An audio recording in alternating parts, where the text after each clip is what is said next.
আসসালামু আলাইকুম। মানিক রুহুল ইউটিউব চ্যানেলে সবাইকে স্বাগতম। আপনাদের সাথে আছি আমি ইঞ্জিনিয়ার মোহাম্মদ রুহুল আমিন মানিক। সো আমরা অলরেডি আপনারা হয়তো একটা লেকচার পেয়ে গেছেন এনভায়রনমেন্টাল ইঞ্জিনিয়ারিং এর। আমরা একদম নতুন আগেকে সম্পূর্ণ ফ্রি একটা কোর্স চালু করছি, সেটা হচ্ছে সাব অ্যাসিস্ট্যান্ট ইঞ্জিনিয়ারিং যে জব কোর্স এবং অ্যাসিস্ট্যান্ট ইঞ্জিনিয়ারিং জব কোর্সে প্রত্যেকটা সাবজেক্টের ধারাবাহিকভাবে ভিডিওগুলো আমাদের আপলোড থাকবে একটা একটা করে ছোট ছোট ছোট ছোট আকারে। সো তারই ধারাবাহিকতা আমরা সাব অ্যাসিস্ট্যান্ট ইঞ্জিনিয়ারিং সিভিল এবং সার্ভিং এর জন্য যে কোর্সটা চালু করছি সেটা হচ্ছে এখন সার্ভিং সাবজেক্ট নিয়ে শুরু করছি। তো সার্ভিং সাবজেক্টের আজকে প্রথম ক্লাস। তাহলে আমরা আর কথা না বাড়িয়ে চলেন আমরা আজকে সার্ভিং সাবজেক্টের প্রথম ক্লাস শুরু করি। তাহলে তো আমরা সার্ভিং সাবজেক্টের আজকে ডে 1 যেটা হচ্ছে, ডে 1 এ আমরা যেটা আলোচনা করব, প্রথমেই একটু শীটটা দেখাইনি। এই শীটটা নিয়ে কিন্তু আমরা বিস্তর আলোচনা করব। এখানে 1 নম্বর কোশ্চেন দেখেন আছে কি নকশা এবং মানচিত্রের মধ্যে পার্থক্য, 2 নম্বর হচ্ছে পুঞ্জীভূত ভ্রান্তি কাকে বলে, 3 নম্বর কিছু গুরুত্বপূর্ণ তথ্য আছে, 4 নম্বর ঘন্টার শিকল, ইঞ্জিনিয়ারিং শিকল, মিটার শিকল, এগুলোর মধ্যে পার্থক্য আর কিছু সূত্রাবলী নিয়ে আলোচনা। সো আমরা সরাসরি আলোচনায় চলে যাই। প্রথম কথা হচ্ছে বলছে যে নকশা এবং মানচিত্রের মধ্যে পার্থক্য কি। এখন নকশা কোনটা, একটা হচ্ছে নকশা আর একটা হচ্ছে কি মানচিত্র। নকশা কোনটা আর মানচিত্র কোনটা? 1 নম্বর প্রশ্নটা যেটা 1 নম্বর প্রশ্ন আমি ফয়দান লিখি, নকশা ও মানচিত্রের মধ্যে পার্থক্য। নকশা ও মানচিত্রের পার্থক্য, কোনটাকে আমরা নকশা বলবো কোনটাকে মানচিত্র বলবো। তো আমরা মানচিত্র, নকশা হচ্ছে কোনটা যেটা হচ্ছে বড় স্কেলে অঙ্কন করা হয়, আর ছোট স্কেলে যেটা অঙ্কন করা হয় সেটাকে আমরা বলবো কি মানচিত্র।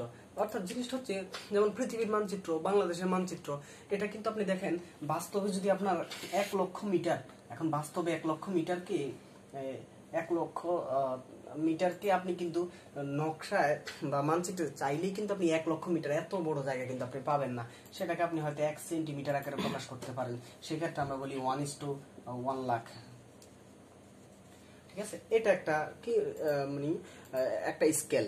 এই স্কেলটা আমরা যেটা বলি এটা ছোট স্কেল, অর্থাৎ দেখেন 1 লক্ষ ভাগের 1 ভাগ এরকম হচ্ছে ব্যাপারটা। আর বড় স্কেল সে 1:15 বা 16, 1:16 অর্থাৎ 1 সেন্টিমিটার সমান 16 মিটার। অর্থাৎ বাস্তবের এটা হচ্ছে আমরা বিভিন্ন বিল্ডিং এর ড্রয়িং যেগুলো করি, এই ড্রয়িং করার জন্য আমরা বাস্তবে 16 মিটারকে নকশা 1 সেন্টিমিটার আকারে দেখাই। তাহলে নকশা এবং মানচিত্রের মধ্যে আশা করি পার্থক্য বুঝে গেছি। যেমন বাংলাদেশের মানচিত্র আর যেমন একটা বিল্ডিং এর ফ্লোর প্ল্যানের মানচিত্র, ফ্লোর প্ল্যানের চিত্র যেটা সেটাকে আমরা নকশা বলবো। আর বাংলাদেশের যেটা মানচিত্র সেটা হচ্ছে যেহেতু ছোট স্কেলে অঙ্কিত ভূমিদৃশ্য যেটা সেটা হচ্ছে আমাদের মানচিত্র, এটা ছোট স্কেল। এই দুই আবার স্কেলের মধ্যে অনেক সময় কোশ্চেন হয় কোনটা বড় স্কেল কোনটা ছোট স্কেল। এই স্কেলটা ছোট স্কেল আর এই স্কেলটাকে আমরা বলবো বড় স্কেল। বড় স্কেল কেন এটা ছোট স্কেল? কারণ এটা 1 লক্ষ ভাগের 1 ভাগ আর এটা 16 ভাগের 1 ভাগ, ব্যাপারটা অনেকটা হচ্ছে এমন। তাহলে 1 নম্বর কোশ্চেনে আমার এটাই ছিল আলোচনা। এবার আসি 2 নম্বর কোশ্চেনটা, যেটা 2 নম্বর কোশ্চেন হচ্ছে পুঞ্জীভূত ভ্রান্তি কাকে বলে। বলছে যে পুঞ্জীভূত ভ্রান্তি, পুঞ্জীভূত ভ্রান্তি কাকে বলে। তো এখন পুঞ্জীভূত ভ্রান্তির সংজ্ঞা যদি আমরা জানতে যাই, পুঞ্জীভূত ভ্রান্তি কি, হ্যাঁ পুঞ্জীভূত ভ্রান্তির ডেফিনেশন যদি জানতে চাই, অর্থাৎ আমরা শিকল জরিপের ক্ষেত্রে অনেক সময় হয় কি, শিকল জরিপের ক্ষেত্রে আপনার মাপতে মাপতে শিকল অনেক সময় বড় হয়ে যায় অথবা শিকল অনেক সময় ছোট হয়ে যায়। এই যে অতিরিক্ত বড় হয়ে যাওয়া অথবা অতিরিক্ত ছোট হয়ে যায়, শিকল কি হয়, শিকলের একটা বৈশিষ্ট্য আছে, যখন বড় হওয়া শুরু করে অতিরিক্ত বড়ই হয়, আবার যখন ছোট হওয়া শুরু করে তখন অতিরিক্ত ছোটই হয়। তাহলে ওই যে ভ্রান্তিটা, ওই সময় যে ভ্রান্তিটা দেখা যায় সেটাকে আমরা বলবো পুঞ্জীভূত ভ্রান্তি। আচ্ছা, তো আমরা এই পুঞ্জীভূত ভ্রান্তির ডেফিনেশনটাও শিখলাম। তো এই পুঞ্জীভূত ভ্রান্তি রিলেটেড কিছু ম্যাথ করব আমরা।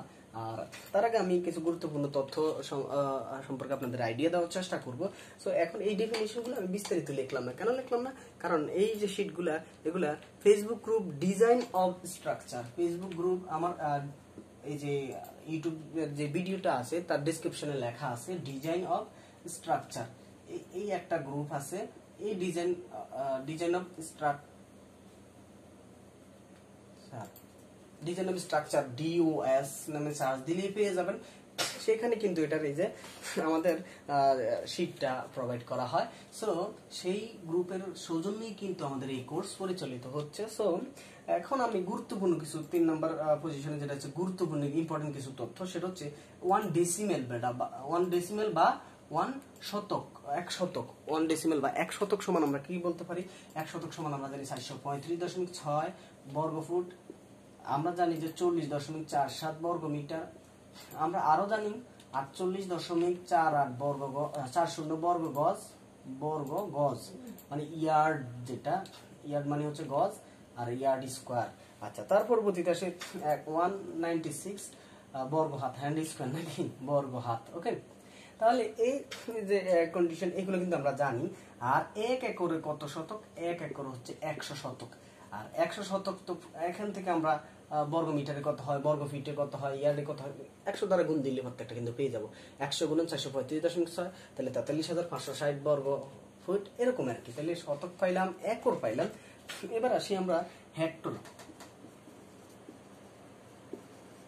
1 হেক্টর সমান কত?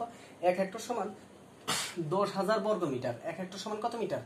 10,000 বর্গ মিটার। এটা কিন্তু আমাদের জানতে হবে। হ্যাঁ, 1 হেক্টর সমান 10,000 বর্গ মিটার। আর 1 একর সমান হচ্ছে 1 একর সমান কত? 1 একর সমান হচ্ছে 100 বর্গ মিটার। এটাও আমাদেরকে জানতে হবে। আর 1 বর্গ মাইল, এটা একটু জেনে নিই, জেনে নেওয়া ভালো আর কি। 1 বর্গ মাইল হচ্ছে 640 একর। 1 বর্গ মাইল কত একর? 1 বর্গ মাইল হচ্ছে 640 একর।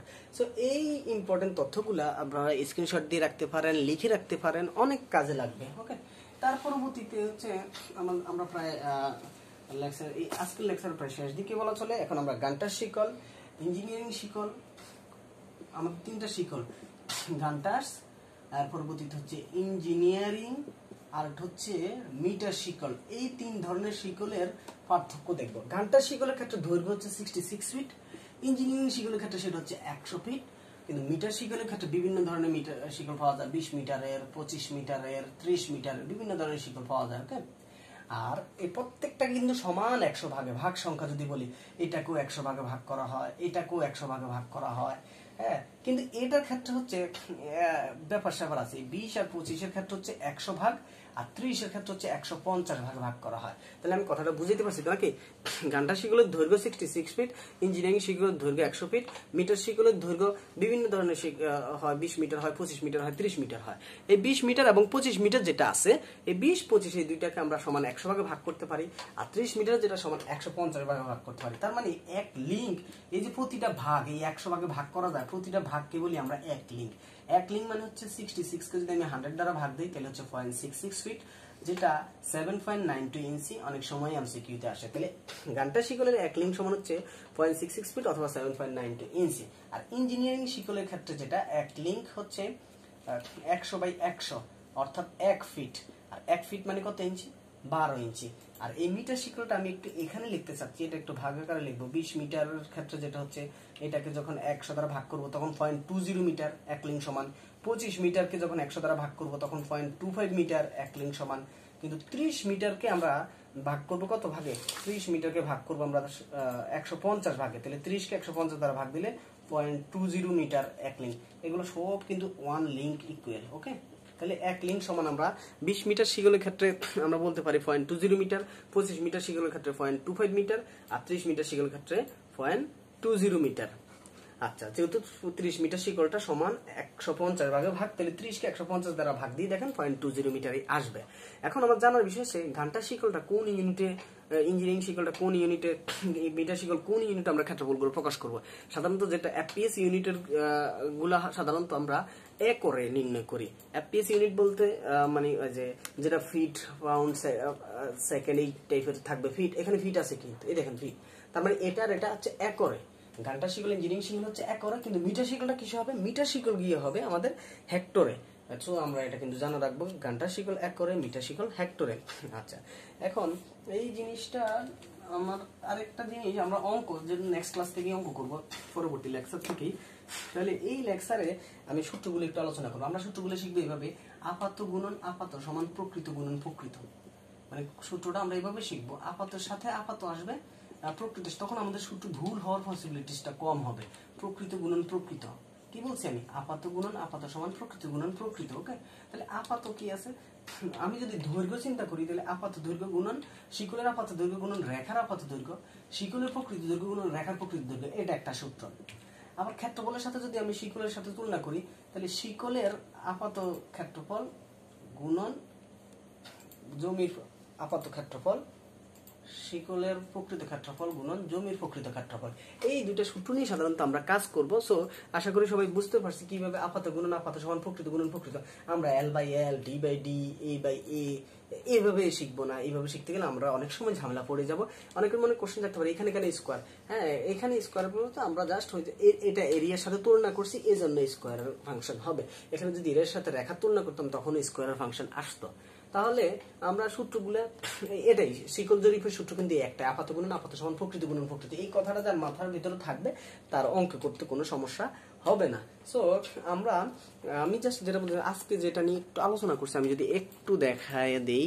হ্যাঁ, এই শীটটা যেটা আপনারা চাইলে স্ক্রিনশট নিয়ে রাখতে পারেন, স্ক্রিনশট নিয়ে রাখবেন। এটা আমরা কিন্তু মানে ডিজাইন অফ স্ট্রাকচার গ্রুপে কিন্তু আপনি পাবেন। এখানে কিন্তু আজকের পুরো আলোচনাটুকু আছে, ডে 1 এর আলোচনা। তাহলে এখন আমরা যে জিনিসটা আপনাদেরকে বলতে চাচ্ছিলাম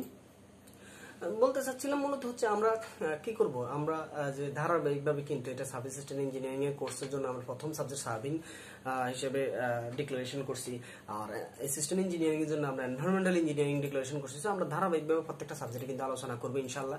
তাহলে আমাদের সাথে থাকুন, দেখতে থাকুন। আর পাশাপাশি হচ্ছে যারা আমার চ্যানেলটা এখনো সাবস্ক্রাইব করেন নাই, আপনারা অবশ্যই সাবস্ক্রাইব করে বেল আইকনটিতে ক্লিক করে দিন। এটা আপনার জন্য ধারাবাহিকভাবে ক্লাসগুলো পাওয়ার জন্য সুন্দর একটা কোর্স উপহার আপনাদের জন্য আমার পক্ষ থেকে। সো দেখা হবে, কথা হবে পরবর্তী লেকচারে। আল্লাহ হাফেজ।